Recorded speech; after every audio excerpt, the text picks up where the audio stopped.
Ambati Silks, Kanchipuram Saree Store, now in Vijayawada. Exclusive Pattu Sarees, Salwas and Lehengas.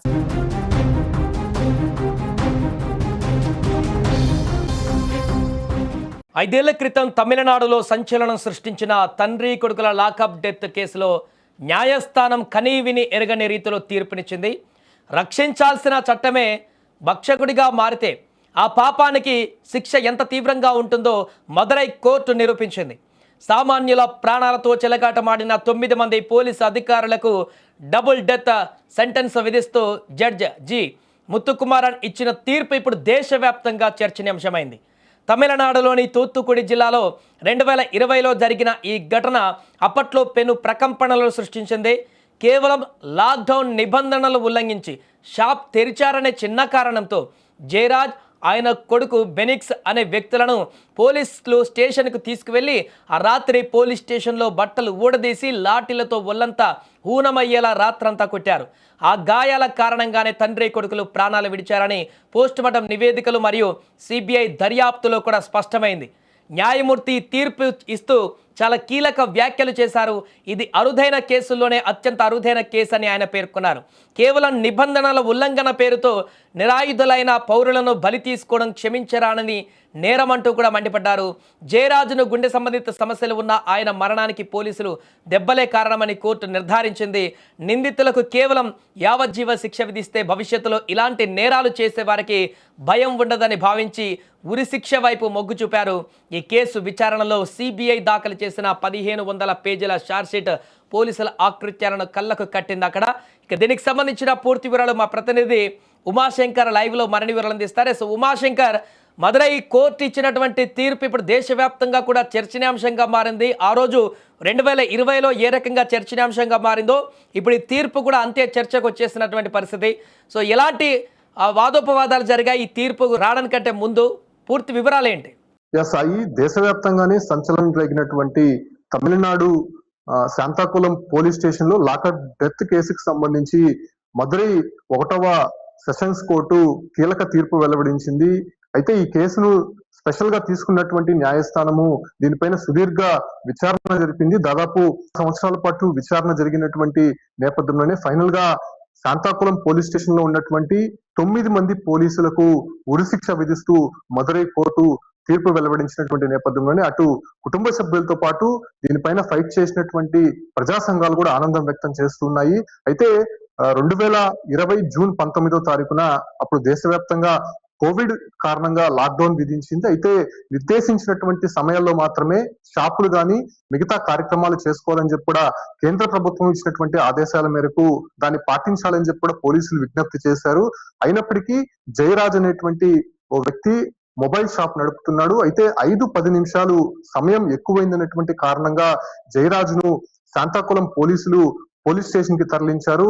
పూర్తిగా కూడా అతను చెప్పిన మాట వినలేదనేటువంటి ఒక అక్కసుతో అతి దారుణంగా దాడి చేసినటువంటి నేపథ్యంలోనే ఆ పోలీస్ స్టేషన్ కు వచ్చినటువంటి కొడుకు బెన్సిన్ అనేటువంటి వ్యక్తిని కూడా పోలీసులు ఆ స్టేషన్ లో పెట్టి చితకబాదారని చెప్పుకోవచ్చు. అయితే పూర్తిగా రక్తగాయాలైనటువంటి వారిద్దరిని కూడా పోలీస్ స్టేషన్ లోనే క్లీన్ చేయించి అక్కడ ఉన్నటువంటి మొత్తం ఆధారాలను కూడా చెరిపివేసినటువంటి పరిస్థితి. సో ఇవన్నీ కూడా పోలీసులు అంటే స్టేషన్ లో ఉన్నటువంటి దాదాపు 10 మంది పోలీసులు, 2 ఇన్స్పెక్టర్లు, 2 ఎస్ఐలు, దాంతోపాటు ఎస్ఐ కానిస్టేబుల్, వీళ్ళందరూ కూడా కలిసి వాళ్ళపైన కక్ష కట్టినట్టు ఈ వ్యవహారం అంతా నడిపించారు. అయితే అదే పోలీస్ స్టేషన్ లో ఉన్నటువంటి ఒక కానిస్టేబుల్ రేవతి అనేటువంటి ఆ మహిళ మాత్రము ఇవన్నీ కూడా చూస్తూనే ఉంది.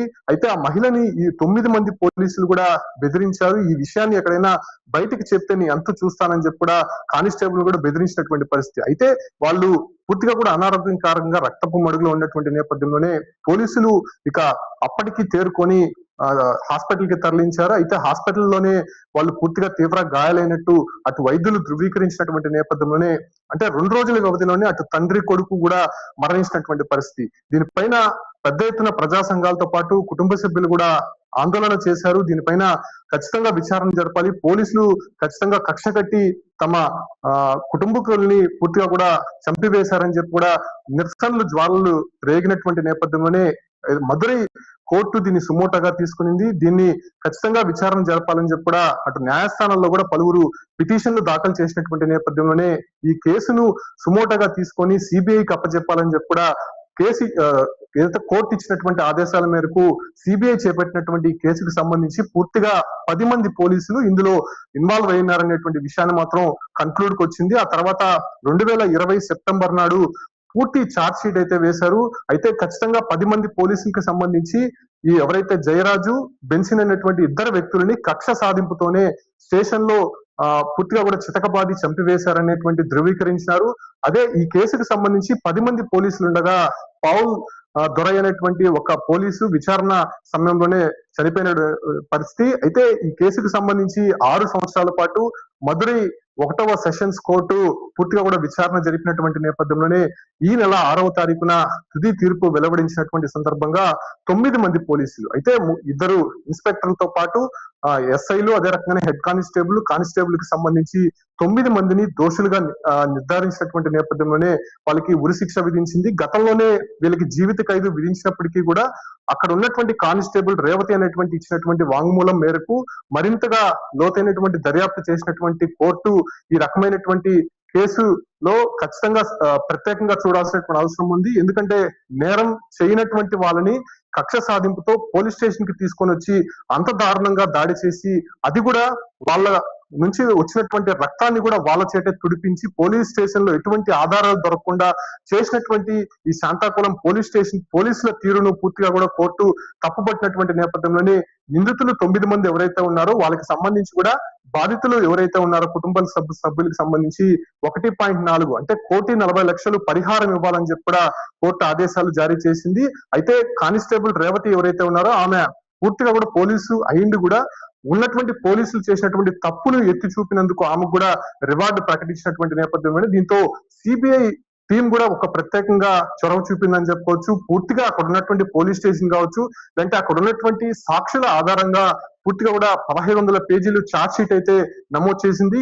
మొదటి నుంచి ఏం జరిగింది, అసలు ఎందుకు వాళ్ళపైన కక్ష సాధింపుతో పోలీసులు ఈ రకంగా చేశారనే దానిపైన కూడా ఛార్జ్ షీట్ నమోదు చేసినటువంటి నేపథ్యంలోనే పూర్తిగా కేసు పూర్వఫలాలు తెలిసినటువంటి నేపథ్యంలోనే మదురై 1వ అడిషనల్ సెషన్స్ కోర్టుకు సంబంధించినటువంటి జడ్జి ముత్తు కుమరన్ ముందు ఉంచారు. అయితే ఆయన పూర్తిగా పరిశీలించినటువంటి నేపథ్యంలోనే ఈ నెల 6వ తారీఖున తుది తీర్పు వెలువడించినటువంటి నేపథ్యంలోనే ఈ 9 మంది పోలీసులు కూడా ఉరిశిక్ష విధిస్తూ మదురై కోర్టు ఆదేశాలు జారీ చేయడంతో ఒక్కసారిగా కూడా సంచలనంగా మారిందని చెప్పుకోవచ్చు.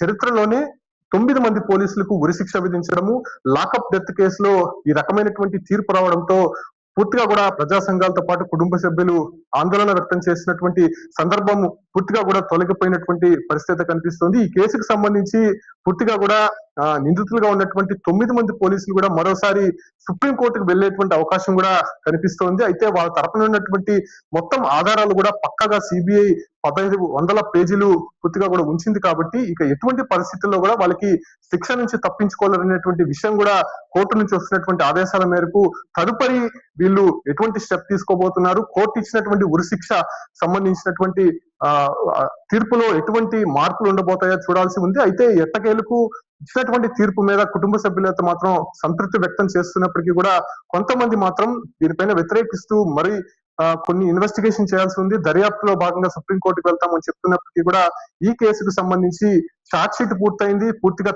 తీర్పు కూడా వెలువడించింది కాబట్టి మరిన్ని తదుపరి అంశాలకు సంబంధించి వీళ్ళు ఎలా వెళ్ళబోతున్నారు, కోర్టు ఉరిశిక్ష విధించింది కాబట్టి దానికి సంబంధించినటువంటి ప్రొసీజర్ ఎలా జరగబోతుందో చూడాల్సినటువంటి అంశంగా మారిందని చెప్పుకోవచ్చు. తమిళనాడులో ఎన్నికల సమయం దగ్గర పడుతున్నటువంటి నేపథ్యంలో ప్రస్తుతం ఈ ఒక కేసు సంచలనంగా మారిందని చెప్పుకోవచ్చు. అటు పోలీసులు చేసినటువంటి తీరు, అప్పుడున్నటువంటి ప్రభుత్వం వ్యవహరించినటువంటి తీరుకు సంబంధించి పూర్తిగా వ్యతిరేకత వ్యక్తమవుతోంది కాబట్టి ఎలాగైనా మదురై కోర్టు ఇచ్చినటువంటి తీర్పు ప్రస్తుతం తమిళనాడు వ్యాప్తంగా కూడా సంచలనంగా మారిందని చెప్పొచ్చు. Sai right, thank you Umashankar. So మొత్తానికి అది ప్రస్తుతం తమిళనాడులో లాకప్ డెత్కు సంబంధించి నిందితులుగా ఉన్నటువంటి 9 మంది పోలీసులకు అక్కడ ఉరిశిక్ష విధిస్తూ న్యాయస్థానం తీసుకున్నటువంటి నిర్ణయం పట్ల ఒక్కసారిగా ఈ చర్చ మొదలైపోయింది.